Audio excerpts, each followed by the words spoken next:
I stood at my own front door, fumbling with keys that suddenly felt foreign in my hands. 30 days fighting for my life in a hospital bed, and this was supposed to be my homecoming. My recovery. My return to the life I'd built over 68 years. But when that door swung open and I saw my daughter-in-law standing there in silk pajamas I'd never seen, wearing my emerald earrings like they belonged to her, I knew everything had changed. They thought I was just a helpless old woman who'd go quietly to whatever nursing home they'd picked out for me. They thought they'd won. They had no idea they'd just made the biggest mistake of their lives. Welcome back to Her Real Stories, family. Whether you've been with us from the beginning or you're just joining our community, I'm so glad you're here. Today's story is about revenge, patience, and why you should never, ever underestimate a woman who's been backed into a corner. If you're new here, please hit that subscribe button and ring the bell for notifications. And if this story moves you, share it with someone who needs to hear it.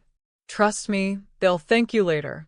My name is Eloise Pendry, and 30 days ago, I was wheeled into Mercy General Hospital with what doctors called the worst case of pneumonia they'd seen in years. 30 days of fighting for my life, while machines kept me breathing. 30 days of fever dreams and uncertainty. 30 days that my son Garrett used to steal everything I'd worked 68 years to build. I'm getting ahead of myself, though.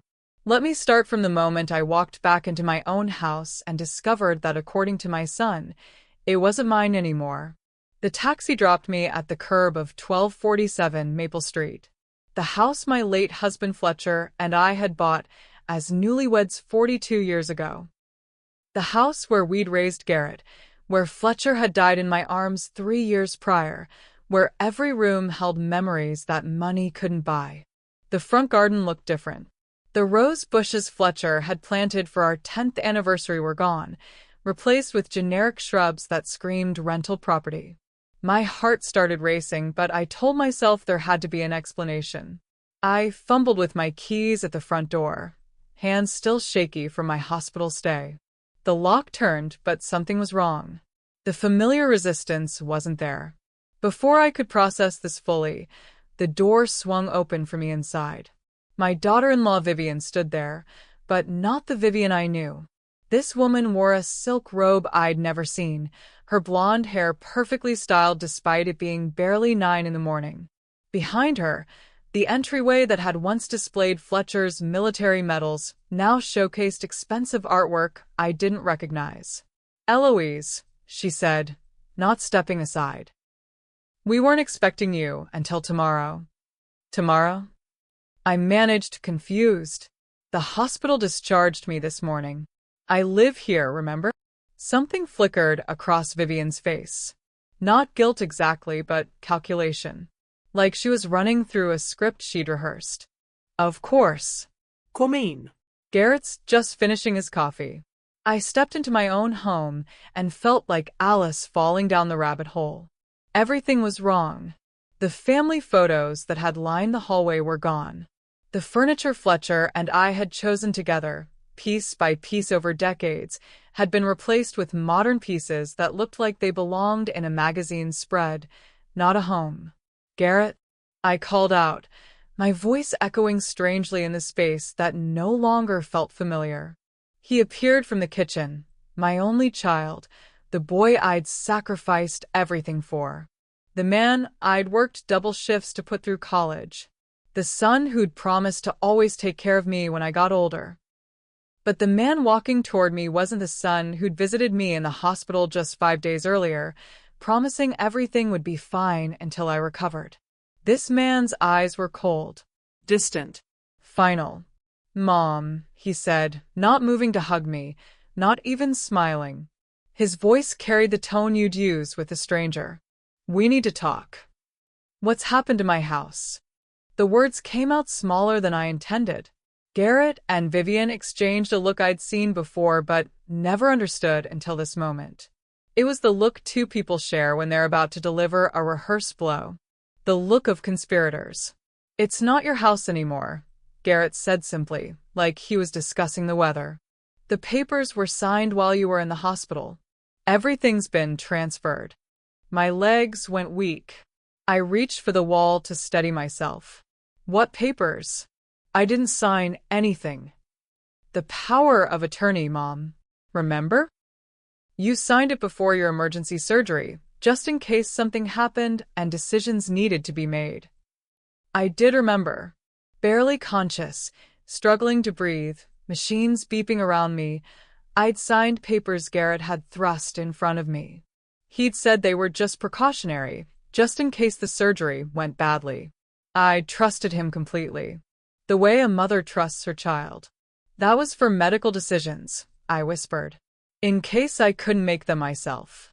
Vivian stepped forward, her voice taking on a tone you'd use with a confused child. The same tone she'd used when explaining things to her elderly grandmother. Eloise, sweetie, you've been very sick. Maybe your memory isn't as clear as you think. The power of attorney was comprehensive. Medical and financial. For your own protection. Protection from what? Garrett's jaw tightened, and for a moment, I saw a flash of the son I remembered. The one who used to feel guilty when he'd broken something. But then his expression hardened again. From making poor decisions. You're getting older, Mom. This house is too much for you. The upkeep, the expenses, the maintenance. You can't handle it anymore. I stared at my son, searching his face for any trace of the little boy who used to curl up in my lap during thunderstorms. The child who'd once told me I was the strongest person in the world. So, you just took it? While I was unconscious. We made practical arrangements, he said, his voice getting harder with each word. Vivian's mother, Belinda, needed a place to live after her divorce was finalized. This house has 4 bedrooms. You don't need 4 bedrooms. Your mother-in-law, I repeated slowly, each word feeling like broken glass in my mouth.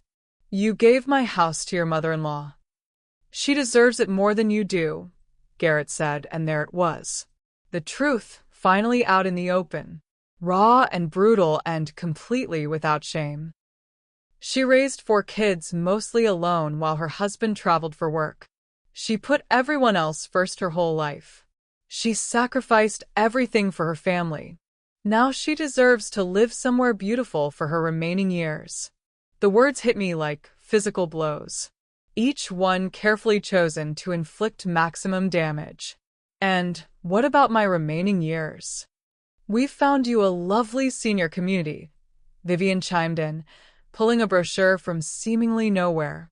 Like she'd been waiting for this exact moment. Sunset Manor.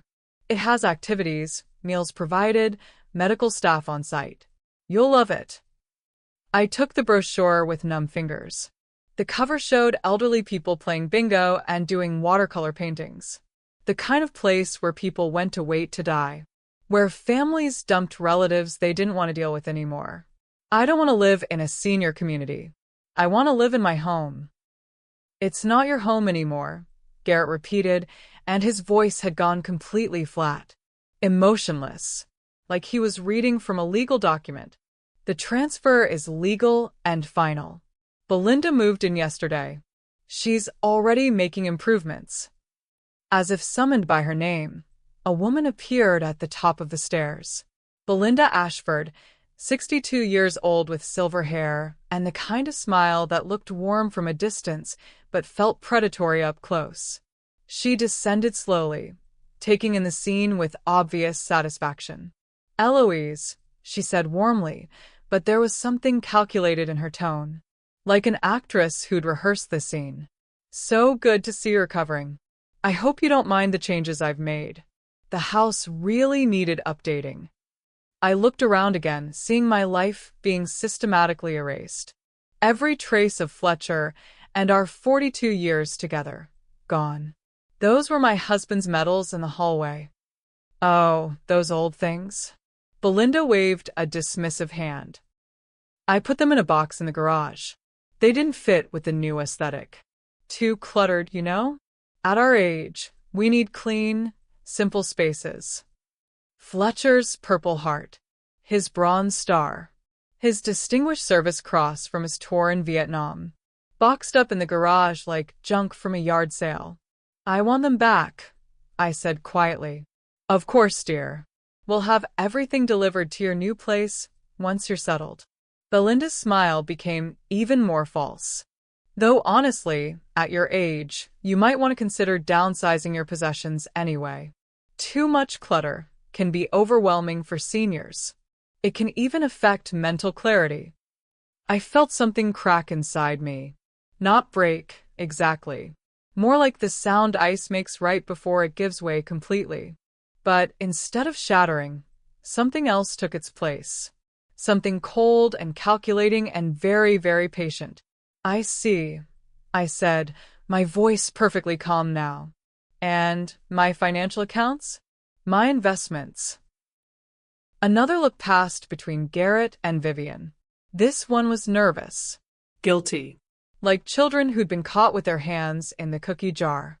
We've consolidated everything for easier management, Garrett said carefully, choosing his words like he was walking through a minefield. The hospital bills were substantial, and there are ongoing care costs to consider. Monthly fees at Sunset Manor, medical expenses, future needs. You took my money too. We're managing your money. There's a difference. I nodded slowly, as if this all made perfect sense. As if I was just a confused old woman who didn't understand complex financial matters. Of course. How thoughtful. The three of them relaxed visibly, mistaking my calm for acceptance. For defeat. They had no idea they were looking at a woman who'd just made a decision that would change all their lives forever. But here's what they didn't know about me. What they'd never bothered to learn in all the years they'd known me. Before I was a wife and mother, before I was a widow, I'd been other things. I'd been a compliance officer at First National Bank for 37 years. I'd been the person who investigated financial fraud. I'd been the woman who'd sent dozens of thieves to prison. And I'd been married to Fletcher Pendry, the most thorough and paranoid man who ever lived. I'll need a few minutes to collect some personal items, I said pleasantly. If that's all right with the new owner. Belinda waved a gracious hand. Of course. Take your time. Though the room is quite full already. I had to put most of your things in storage. I climbed the stairs to what had been my bedroom, each step feeling like I was walking toward my own execution. But I wasn't. I was walking toward theirs. In the master bedroom, Belinda had already made herself completely at home. Her clothes hung in my closet. Her perfume bottles sat on my vanity. The bed Fletcher and I had shared for nearly 4 decades was made up with linens I'd never seen, in colors I hated. But she hadn't found everything. I went to the bookshelf and pulled out a leather-bound copy of Pride and Prejudice. It had been my mother's, then mine, passed down through 3 generations of women who'd learned that sometimes survival required strategic thinking. Women who'd learned to hide things where men would never think to look. Inside the hollowed-out pages was a key. A small brass key that Fletcher had given me on our 5th wedding anniversary, along with a promise that no matter what happened, I'd always have somewhere safe to keep our most important secrets. The basement. Our house had been built in 1962, and the basement had been finished as a family room in the 80s. Garrett had learned to ride his bike down there during rainy winters. We'd hosted birthday parties and holiday gatherings in that space. But Fletcher, being the thorough man he was, had also created something else down there. Something he'd worked on for years, adding to it piece by piece. He'd been a security systems engineer for 30 years before he retired, and he'd brought that expertise home with him. What my family saw was a nice finished basement with a big screen TV and comfortable furniture. What they didn't see was the sophisticated surveillance and control system Fletcher had built behind the walls. A system so advanced and so well hidden that even the smartest criminal would never find it. A system that had been recording everything that happened in our house for the past 3 years. I slipped the key into my pocket and continued gathering a few clothes, playing the part of the defeated old woman they expected me to be. When I came back downstairs, Belinda was already rearranging my living room furniture, moving pieces around like she was decorating a dollhouse. "I've called a taxi," I announced. "I'll be out of your way shortly." "Oh, there's no rush," Belinda said, but her relief was obvious. She wanted me gone, so she could continue erasing my existence. "Though I am having a small celebration dinner tonight. Just a few friends coming over to see the house. You understand. A celebration dinner. In my house. With my furniture. Using my dishes, probably. Celebrating the theft of my life." "How lovely," I said. "I hope you have a wonderful time." 20 minutes later, I was sitting in the back of another taxi, watching my house disappear behind me. But unlike that morning, when I'd been returning home full of hope for my recovery, I was leaving with a very different feeling. Anticipation. The Sunset Manor turned out to be exactly as depressing as the brochure had made it look. A beige building filled with beige people waiting for beige deaths. The apartment they'd arranged for me was tiny, sterile, and smelled like disinfectant and despair. The walls were thin enough that I could hear Mrs. Peterson next door talking to her cat. The furniture looked like it had been purchased from a hotel liquidation sale. Everything was designed to be functional and easy to clean, not comfortable or personal. I sat on the narrow bed and called Garrett's cell phone. "Mom?" "Are you settled and okay?" His voice was different now. Lighter, like a weight had been lifted off his shoulders. Like disposing of his mother had been just another item on his to-do list. "Yes, dear. It's lovely. Thank you for arranging everything." I could practically hear his relief through the phone. "I'm glad you're taking this so well. I know it's a big change, but it's really for the best. You'll see." "Of course it is. You know what's best for me." "Exactly." "And Mom? Maybe it's better if you don't visit the house for a while. Let Belinda get fully settled before any disruptions." Disruptions. That's what I was now. A disruption in their perfect plan. I understand completely. I wouldn't want to disrupt anything. "Great. I'll call you in a few days, okay? Let you get adjusted to your new routine." "That sounds perfect, Garrett. Give my love to Vivian." After I hung up, I sat in the gathering darkness and let myself feel the full weight of what had happened. My son had stolen my home, my money, and my independence. He'd handed over everything I'd worked for to a woman I barely knew, simply because she deserved him more. But what they didn't know, what they couldn't possibly know, was that Fletcher Pendry had been a man who believed in preparation. And he prepared for scenarios even I hadn't imagined, including the scenario where our own son would betray us. The next morning, I took a taxi back to Maple Street. Not to the house. That would have been too obvious. Instead, I had the driver drop me at the small park 2 blocks away, the one where Fletcher and I used to take evening walks after dinner. From there, I walked through the wooded area behind the neighborhood. The area where Fletcher and I had spent countless hours, where we'd planned our retirement dreams that cancer had cut short 3 years ago. The basement of our house had a small window that faced the woods. Fletcher had installed it himself during one of his weekend projects, saying every underground space needed an emergency exit. What he hadn't told anyone, not even me until years later, was that this window could be opened from the outside if you knew the exact sequence of movements to unlock the hidden mechanism. I waited until I saw Garrett's car leave for work and Vivian's SUV pull out shortly after. They were keeping their normal schedules, confident that their problem had been solved, that I was safely tucked away where I couldn't cause any trouble. Belinda's car remained in the driveway, but I knew her habits from years of family dinners where she'd talked endlessly about her volunteer work. Every Tuesday and Thursday, she volunteered at the library from 10 to 2. She'd mentioned it constantly, as if volunteer work was some kind of medal she could wear to prove her worth as a person. Sure enough, at 9:45, I watched her emerge from my front door and drive away in her luxury sedan.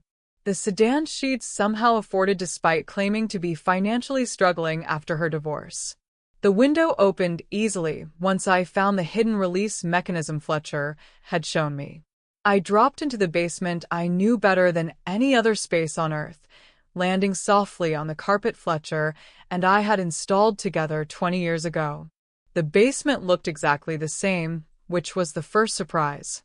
Apparently, Belinda hadn't felt the need to redecorate the space she probably thought of as nothing more than storage. Good. That would make this much easier. I made my way to the hidden panel behind the water heater, using my phone's flashlight to illuminate the small brass lock.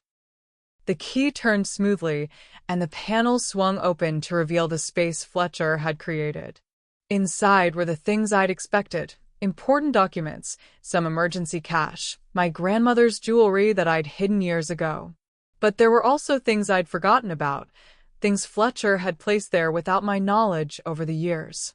Like the central control system for the entire house. Fletcher had been ahead of his time when it came to home security. Starting in 2019, when the neighborhood had experienced a series of break-ins, he'd begun installing what he called his comprehensive protection system throughout the house. Cameras in every room, motion detectors, audio recording devices, smart locks, automated lighting, even control over the basic utilities. The whole setup was connected to a central server he'd hidden behind this panel, designed to run independently of the main house's electrical system using a combination of solar panels and backup battery systems that could last for weeks. The system that had been recording everything that happened in the house for the past 3 years, including the past 30 days. I pulled out the tablet Fletcher had used to monitor the system and powered it up. My hands were shaking slightly as I navigated to the recordings from the day I'd been hospitalized. What I saw made my blood run cold. Garrett and Vivian had been in my house within 2 hours of my ambulance departure. Not to check on things or water my plants, but to systematically photograph every valuable item I owned. I watched them move through my home like professional thieves, making lists, pointing at furniture, opening jewelry boxes, discussing values. The artwork in the living room alone is worth at least $20,000, Vivian was saying to Garrett as they stood in front of the paintings Fletcher and I had collected over 4 decades. And the antique furniture, Garrett replied, running his hand over my grandmother's sideboard. Mom always said some of these pieces were worth more than she paid for the house. They were appraising my life like it was an estate sale. But it got worse. 3 days into my hospitalization, while I was still unconscious and fighting for my life, they'd brought Belinda over for what was clearly a planning session. I watched the 3 of them sit at my kitchen table, Fletcher's table, and discuss how to handle the transition once I was out of the picture. The power of attorney will cover the house transfer, Garrett was saying to his mother-in-law. I had my lawyer friend draft it to include full financial authority. But we need to move fast. If she recovers and comes home, she'll fight us on this. What if she doesn't recover? Belinda asked, and her tone was almost hopeful. The pause that followed that question lasted several seconds. Several seconds where my son considered the possibility of my death with what appeared to be calculation rather than grief. If she doesn't recover, he finally said, everything goes to me anyway. But if she does, we need the transfer completed before she's discharged. Once she's out and thinking clearly, it'll be much harder to convince her to sign anything else. Vivian leaned forward, her expression eager. Are you sure she won't remember signing the papers? She was barely conscious. High fever, difficulty breathing, hooked up to machines. Her signature was so shaky the nurse had to help guide her hand. No one will question the validity. I watched my daughter-in-law nod approvingly. And the bank accounts? I've already started transferring the liquid assets to our joint account. For her care, obviously. The investments will take a little longer to liquidate, but I have full access now. By the time she's released, most of it will be safely moved. Belinda raised her wine glass, my wine glass, from my kitchen, filled with wine from my collection. To new beginnings. They toasted. They actually toasted my anticipated death and their theft of my life. But I kept watching, and the recordings got even more revealing. Over the next 2 weeks, while I fought pneumonia in the ICU, they'd moved Belinda into my home completely. I watched her go through my personal belongings like she was shopping, keeping what she wanted and boxing up everything else. My photo albums, Fletcher's clothes, my mother's china. All of it treated like garage sale leftovers. She tried on my jewelry, worn my clothes, even slept in my bed while I was fighting for my life just 30 minutes away. On day 18 of my hospitalization, they'd had what Belinda called a strategy meeting. By this point, they'd learned I was improving and would likely recover. "We need to move faster," Garrett was saying, pacing around my living room like he owned it. "If she realizes what we've done and gets a lawyer involved, this could get complicated." "But the papers are legal, right?" Belinda looked worried for the first time. "They're legal as long as no one challenges them. But Mom's not stupid. Once she's thinking clearly, she might start asking questions." "So, what do we do?" Vivian spoke up from her position on my couch.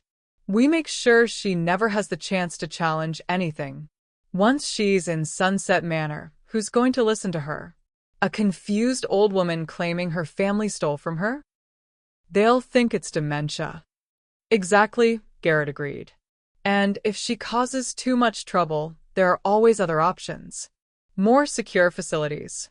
Places for people with serious memory issues." They were planning to have me declared incompetent if I fought back. "What about the long-term plan?" Belinda asked. "I mean, I love the house, but maintaining it on my budget." Garrett's expression became calculating.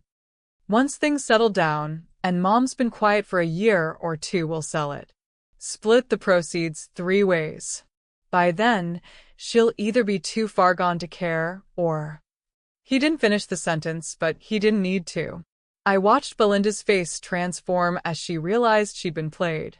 But instead of genuine shock, I now recognized something else in her expression. Calculation. She was pretending to be surprised, trying to manipulate the situation to maintain her leverage over Garrett and Vivian. "You never intended for me to stay here permanently," she said, but her tone was more accusatory than hurt. Like she was testing them, seeing how much control she still had.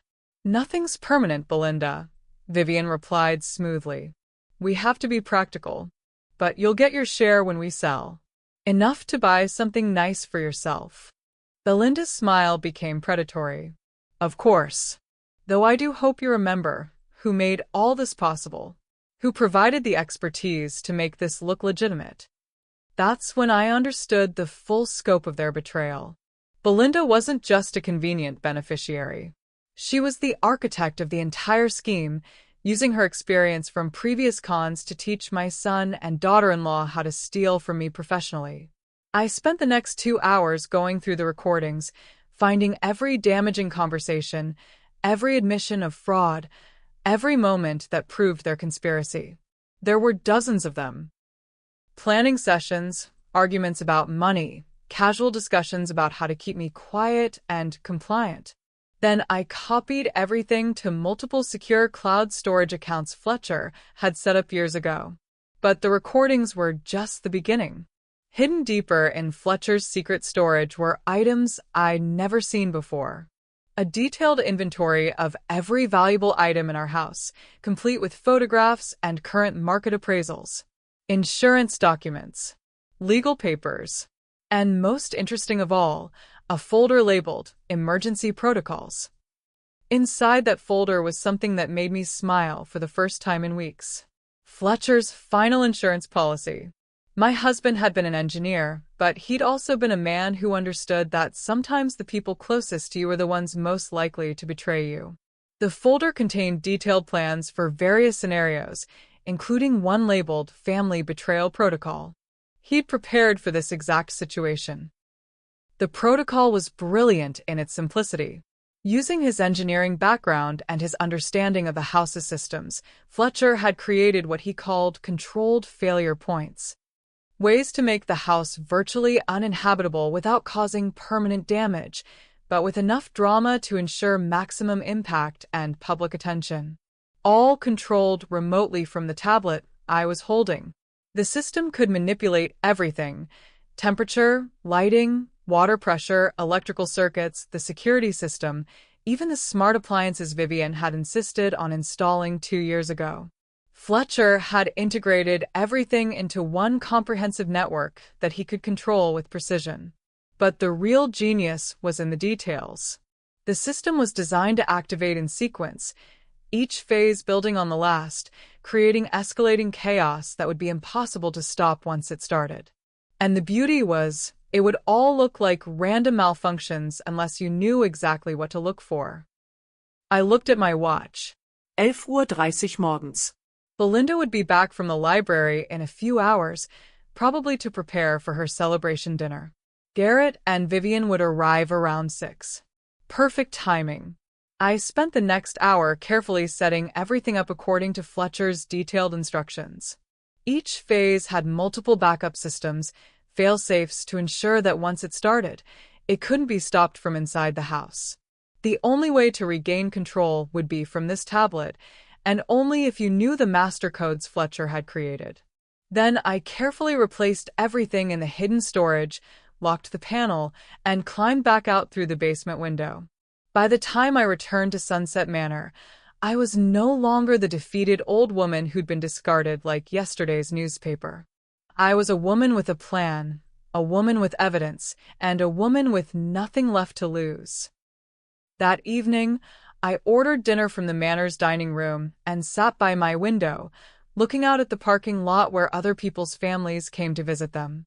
At exactly 6:30 p.m., my phone buzzed with a text from Garrett. Having dinner at the house with Belinda and some friends. Hope you're settling in well. I texted back. How wonderful. I hope you have an unforgettable evening. Then I opened Fletcher's control app and began the most satisfying hour of my life. Phase 1 started at 7 p.m., right when they would have sat down for dinner. The house's smart thermostat, which Fletcher had programmed with multiple backup protocols, suddenly kicked the heat up to 95 degrees. The system overrode every attempt to adjust it, and within minutes, the house would become uncomfortably warm. But that was just the appetizer. At 7:05, the automated window shades began opening and closing randomly throughout the house. Open, closed, halfway, closed again. The motors made a grinding noise that would be clearly audible from every room. At 7:10, every smart light bulb in the house began flickering in sequence. Not random flickering, but a deliberate pattern that started in the living room and moved through the house like a wave. At 7:15, the sprinkler system activated. Not the fire sprinklers, Fletcher wasn't trying to flood the house. But the lawn sprinklers, all 6 zones, suddenly switched from their normal pattern to point directly at the dining room windows. Anyone sitting at the table would be getting a full view of water shooting against the glass like they were in a car wash. My phone buzzed. Garrett calling. Mom, you didn't do anything to the house, did you? What do you mean, dear? I kept my voice perfectly innocent. The temperature controls are going crazy, and the sprinklers are acting up. The lights are flickering like there's an electrical problem. Oh my, that sounds terrible. Have you tried turning them off? Of course I tried turning them off. Nothing's working. The controls aren't responding. Well, I'm sure it's just a coincidence. Old houses do have their quirks. Remember how the garbage disposal used to make that grinding noise? As if on cue, at 7:20, the garbage disposal in the kitchen started running, and wouldn't stop. The grinding noise would be clearly audible throughout the house, especially in the dining room, where they were trying to eat. Are you sure you didn't? Garrett, honey, I'm in a senior community 40 minutes away. How could I possibly affect your house? Maybe you should call a repair service. I could hear voices in the background. Belinda sounding frantic, someone asking if they should leave, another voice suggesting they call the police. Right. Sorry, Mom. I'm just stressed. This is really embarrassing with Belinda's friends here. Of course you are. I hope the problems get sorted out soon. At 7:25, Phase 2 began. The smart locks on all the doors suddenly engaged. Front door, back door, side door, all locked tight with no way to open them from inside without the master code that only Fletcher and I had ever known. The house's security system activated next, but not normally. Instead of simply monitoring, it began announcing in Fletcher's pre-recorded voice, "Unauthorized occupants detected. Property transfer under investigation." This message will repeat every 30 seconds. My phone started ringing constantly. First Garrett, then Vivian, then a number I didn't recognize that was probably Belinda or one of her guests. I let them all go to voicemail. At 7:30, the entertainment system throughout the house came alive. Every TV, every speaker, even the smart refrigerator that could play music, all of them began broadcasting the same thing. Audio recordings from the surveillance system. Their own voices, planning my destruction while I fought for my life in the hospital. The power of attorney will cover the house transfer, but we need to move fast. What if she doesn't recover? To new beginnings. Their own words, their own conspiracy, broadcast throughout the house at maximum volume while their dinner guests listened in horror. I finally answered Garrett's 15th call. "What did you do?" he screamed into the phone, his voice cracking with panic. "I'm sorry, dear. What are you talking about? The house is playing recordings of us. How is that possible? You're 40 minutes away. Recordings? What kind of recordings? You know exactly what kind. How are you doing this?" I let a note of confusion enter my voice. "Garrett, I truly don't understand. Are you feeling all right? Maybe you should call a doctor." "Don't play dumb with me. There's no need to shout, honey. I'm just a confused old lady, remember? Isn't that what you told Belinda? That I'm too old and confused to manage my own affairs?" Silence on the other end. Then voices in the background, people demanding to know what was happening, someone saying they were calling the police. Though I have to say, I continued pleasantly, if there really are recordings playing, they sound quite interesting. What exactly do they contain? The line went dead. Phase 3 was my personal favorite. At 8 p.m., every light in the house began strobing in a sequence Fletcher had programmed years ago. Not random flashing, but a specific pattern that spelled out a message in Morse code. Thieves. Over and over again. Thieves. Thieves. Thieves.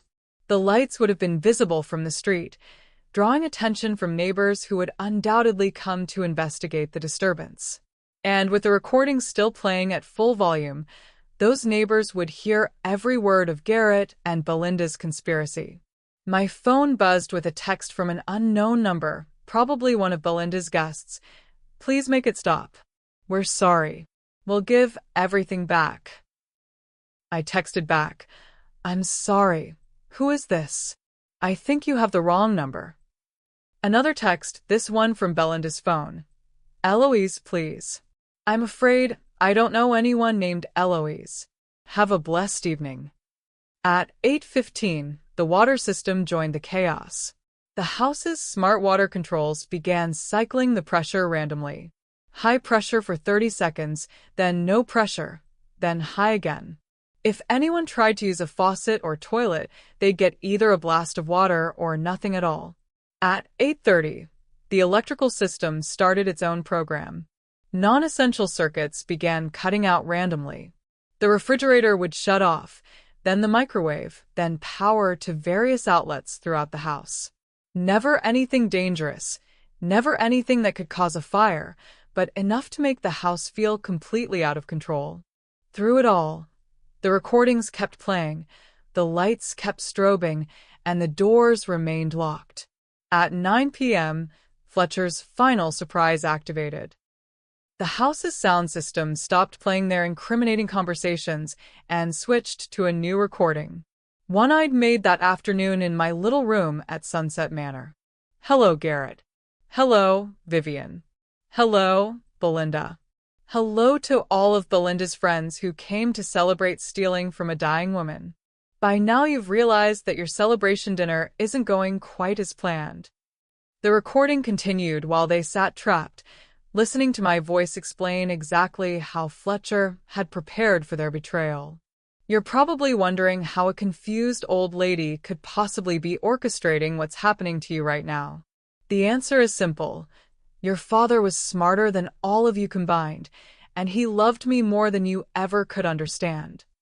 I could imagine their faces as the reality sank in. You see, Fletcher knew that family members are statistically the most likely people to commit elder abuse. So he prepared. Every conversation you've had in that house for the past 30 days has been recorded. Every theft you've committed has been documented. Every lie you've told has been preserved forever. The recording paused for dramatic effect. Right now, copies of all those recordings are being automatically sent to the FBI's Financial Crimes Division, the local police department, and 3 local news stations. By tomorrow morning, your faces will be everywhere, along with audio of your own voices planning to steal from a dying woman. Another pause. But here's the beautiful part. You can't leave. The doors won't open until I decide to let you go. The security shutters on all the windows have engaged. Yes, Belinda, those panels you thought were decorative are actually steel barriers.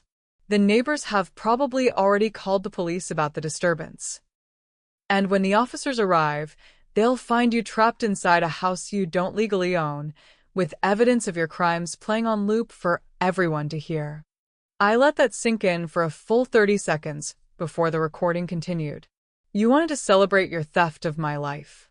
You wanted to toast my anticipated death like vultures picking over a carcass. Well, congratulations. You've succeeded in destroying your own lives instead. The recording ended, and the house systems switched to their final phase. Everything shut down except the emergency lighting and the door locks. They were trapped in semi-darkness, unable to escape, waiting for the consequences of their actions to arrive. But I wasn't done yet. At 9:30, my phone rang. This time it was Vivian calling from someone else's phone. "Eloise, please," she sobbed into the phone. "We're sorry. We made a mistake. Just let us out and we'll fix everything." "I'm sorry, who is this?" I asked pleasantly. "You know who this is. Please, there are innocent people here. Belinda's friends didn't do anything wrong." "Oh, you mean the innocent people who came to celebrate stealing a dying woman's home? The ones who sat at my table, drinking my wine, toasting my destruction? Those innocent people. They didn't know. They knew enough. They knew you were living in someone else's house without permission. They knew Belinda had moved in while the owner was hospitalized. They chose to celebrate anyway." "Eloise, please. You know what I find most interesting, Vivian? In all these calls, not one of you has actually apologized for what you did. You're sorry you got caught. You're sorry you're facing consequences. But you're not sorry you betrayed me." The line went quiet except for the sound of her crying. "Let me tell you what's going to happen next," I continued. "The police are already on their way. The FBI will begin their investigation tomorrow morning. By the end of the week, federal charges will be filed. And while you're all sitting in jail waiting for trial, I'll be back in my house, sleeping in my bed, surrounded by my memories of Fletcher. We'll give everything back. You'll give everything back because you'll be forced to. Because you'll be prosecuted to the fullest extent of the law. Because you made the mistake of thinking that being family meant you could destroy me without consequences." I hung up and turned off my phone. The next morning, I woke up to 17 missed calls and 43 text messages. I ignored them all and took a taxi to the police station. Detective Rodriguez was a woman about my age who listened to my story with growing amazement. When I showed her the recordings on Fletcher's tablet, her expression shifted from skeptical to outraged. "Mrs. Pendry, this is one of the most clear-cut cases of elder abuse I've ever seen. The evidence you've provided is extraordinary. We'll need you to make a formal statement, but based on what you've shown me, we can move forward immediately." She paused, reviewing her notes. "What about Belinda's dinner guests? Were they involved in the conspiracy?" "I don't believe so," I replied. "They were just unlucky enough to be celebrating stolen property." Though their shock at hearing the recording certainly helped establish that this wasn't common knowledge. "We'll need statements from all of them, but you're right, they'll likely strengthen your case by confirming they had no prior knowledge of the fraud." "What about the house? The fraudulent transfer will be nullified. When we have recorded evidence of the perpetrators admitting their crimes, it makes our job much easier. You should be able to return home within the week." "And my money?" "We'll freeze their accounts immediately and begin the recovery process. Most of it should be recoverable since the theft was so recent and so well documented." I spent the next 3 hours giving my statement, providing copies of all the evidence, and watching the wheels of justice begin to turn. Detective Rodriguez introduced me to Agent Sarah Chun from the FBI's Financial Crimes Unit, who was particularly interested in Belinda's background. "We've been tracking similar cases across multiple states," Agent Chun explained. "Elderly victims, fraudulent power of attorney documents, family members as accomplices. Your case might be the key to unraveling a much larger operation." "How much larger?" "We suspect dozens of victims, millions of dollars in stolen assets. But most elderly victims don't have the resources or evidence to fight back effectively. Your husband's surveillance system has given us something we've never had before, definitive proof of how these schemes operate." When I finally turned my phone back on that afternoon, there was a voicemail from Garrett that was very different from his panicked calls the night before. "Mom," his voice was hollow, defeated. "The police arrested us this morning. Vivian and I are out on bail, but Belinda's still in custody. Her bail was set at $500,000 because the FBI thinks she's a flight risk." He paused, and I could hear him struggling to continue. "They're saying this is a federal crime because of the amount of money involved and because it crosses state lines. The prosecutor mentioned 20 years in prison." "20 years, Mom." Another pause. His voice, when he continued, sounded different. Smaller. Like the scared little boy he'd once been. "I know you probably don't want to hear from me. I know what we did was unforgivable. But sitting in that house last night, hearing our own voices, God, Mom, what did I become?" Whether this sudden remorse was genuine or just the panic of a man facing serious consequences, I couldn't tell. Perhaps it didn't matter. Some betrayals cut too deep for the reasons behind them to change anything. His voice cracked. "I became someone Dad would have been ashamed of. Someone who would steal from his own mother. Someone who would throw away everything you and Dad taught me for money I didn't even need." I listened to the entire message, then deleted it without calling back.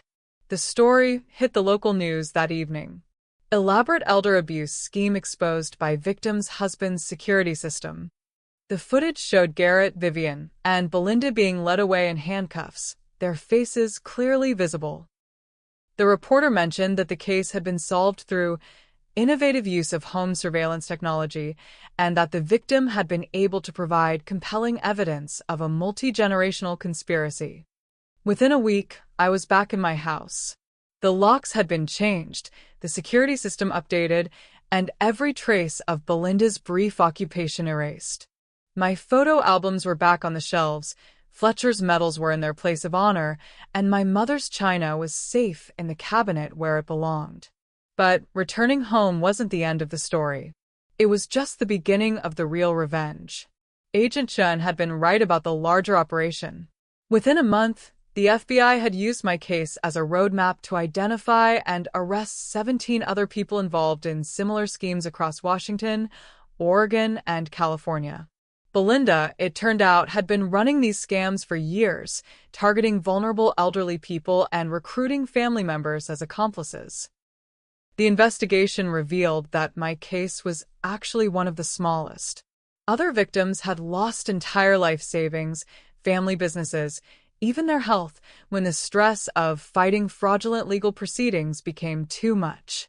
But here's what made my revenge truly complete. Because Fletcher's evidence was so comprehensive, the prosecution was able to offer plea deals to some of the smaller fish in exchange for testimony against the bigger ones. Garrett and Vivian were offered a deal. Testify against Belinda and her network, provide evidence about other potential victims, and serve reduced sentences. They took the deal, which meant that not only did they go to prison for stealing from me, but they also had to publicly admit their crimes, provide detailed testimony about how they'd planned to destroy me, and help send Belinda away for what would likely be the rest of her life. They had to face their victims in court. They had to listen to impact statements from elderly people whose lives they'd helped destroy. They had to sit there while their own recorded voices were played as evidence, over and over again. The final sentences were more satisfying than I'd dared to hope. Belinda got 25 years in federal prison. The judge specifically mentioned that her scheme had shown a level of calculated cruelty rarely seen in financial crimes. Garrett got 8 years. Vivian got 5. But the real punishment wasn't the prison time. It was the complete destruction of their reputations, their relationships, their futures. Garrett lost his job in finance immediately. No one in the industry would ever hire someone convicted of elder abuse. Vivian's teaching license was revoked. Their house was foreclosed on when they couldn't make payments from jail. Their friends abandoned them. Even Vivian's family cut them off completely. They'd thought they were stealing my life. Instead, they'd completely destroyed their own. 6 months after I returned home, I received a letter from Garrett in prison. He'd been writing weekly, but I'd been throwing the letters away unopened. This one was different, though. The envelope was addressed in someone else's handwriting, and there was a note attached from the prison chaplain explaining that Garrett had asked him to ensure I received this particular letter. Against my better judgment, I opened it. "Mom," it began, "I know you've been throwing away my letters, and I don't blame you. I know sorry isn't enough for what I did to you. I know there's probably no forgiveness possible for someone who would steal from his own mother while she was dying." The letter continued for 3 pages, detailing how he'd spent every day in prison thinking about what he'd done.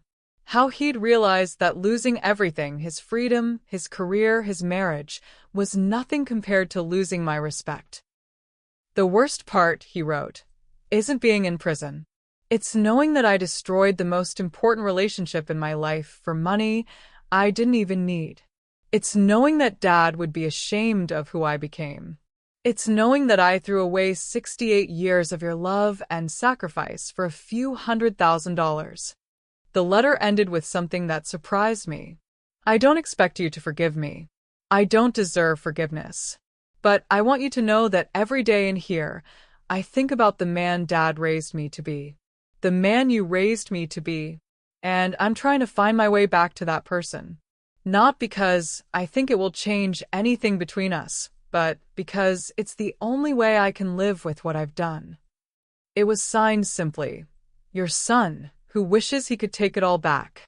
I read the letter 3 times, then put it in the drawer with Fletcher's other important papers. Not because I was ready to forgive, but because it was the first sign that the boy I'd raised might still exist somewhere inside the man who'd betrayed me. A year after the arrests, I received an unexpected visitor. Agent Chin came to my house with news that the case had expanded even further.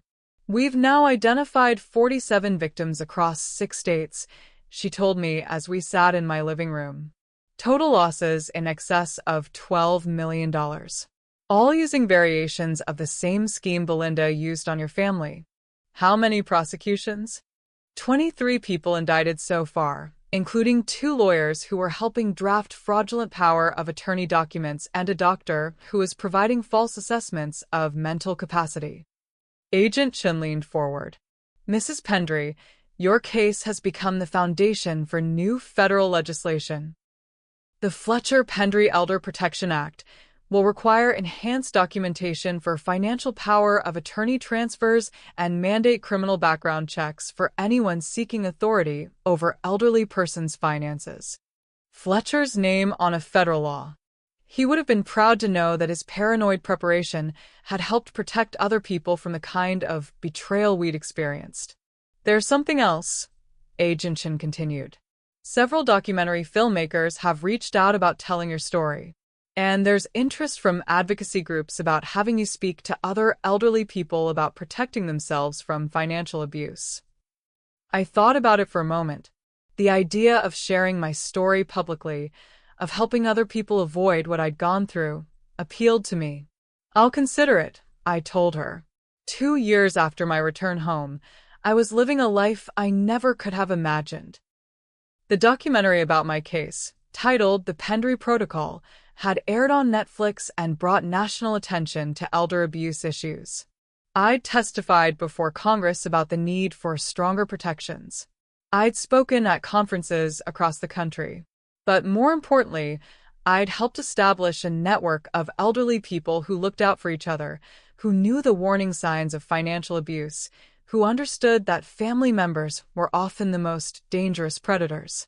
My house had become an unofficial headquarters for what we called the Fletcher Network, a group of seniors who used technology to protect themselves and each other. We shared information about suspicious approaches, monitored each other's well-being, and made sure no one felt isolated or vulnerable. On the second anniversary of Fletcher's revenge system saving my life, I received another letter from Garrett. This one was shorter. Mom, I know you probably won't read this, but I wanted you to know that I've been following the news about your advocacy work. I'm proud of what you're doing. I'm proud that you've turned something terrible into something that's helping other people. The letter paused there, and I could imagine him struggling with what to say next, crafting words he hoped would sound sincere after years of manipulation and lies. I get out in 6 years. I don't expect anything from you. I don't expect forgiveness or a relationship or even acknowledgement. But I want you to know that watching what you've accomplished has reminded me of the mother who raised me. The woman who never gave up, who always fought for what was right, who turned every setback into a comeback. Reading his words, I felt nothing but exhaustion. Whether he truly meant any of it or was simply desperate to rebuild some connection, I couldn't tell. Perhaps after such a profound betrayal, the distinction didn't matter anymore. It was signed, "With love and respect, Garrett." This time, I didn't put the letter in the drawer. I kept it on my kitchen table for a week, reading it every morning with my coffee, thinking about forgiveness and redemption, and whether some betrayals could ever be overcome. Finally, I did something I hadn't done in 2 years. I wrote back. Not a long letter, not forgiveness, but acknowledgement that I'd received his letter and that I was glad he was working to become a better person. It was a start. Maybe the only start possible after such a profound betrayal, but a start nonetheless. 3 years after my revenge had destroyed their lives and saved mine, I was sitting on my front porch when a car pulled up. A woman got out, mid-30s, nervous but determined. She walked up my front path like she was approaching a job interview. "Mrs. Pendry?" I'm Jennifer Walsh. "I think my stepfather might be trying to steal my mother's house." I invited her in for coffee and listened to a story that was eerily familiar. Suspicious power of attorney documents. Family members suddenly very interested in finances. A vulnerable elderly person being isolated from friends and support systems. "What should I do?" she asked. I smiled and pulled out a folder I'd started keeping for situations exactly like this one.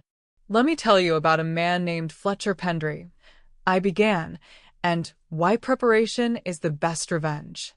By the time Jennifer left 3 hours later, she had a complete plan for protecting her mother, documenting any attempts at manipulation, and ensuring that if anyone tried to steal from her family, they'd face the same kind of comprehensive consequences that had destroyed mine.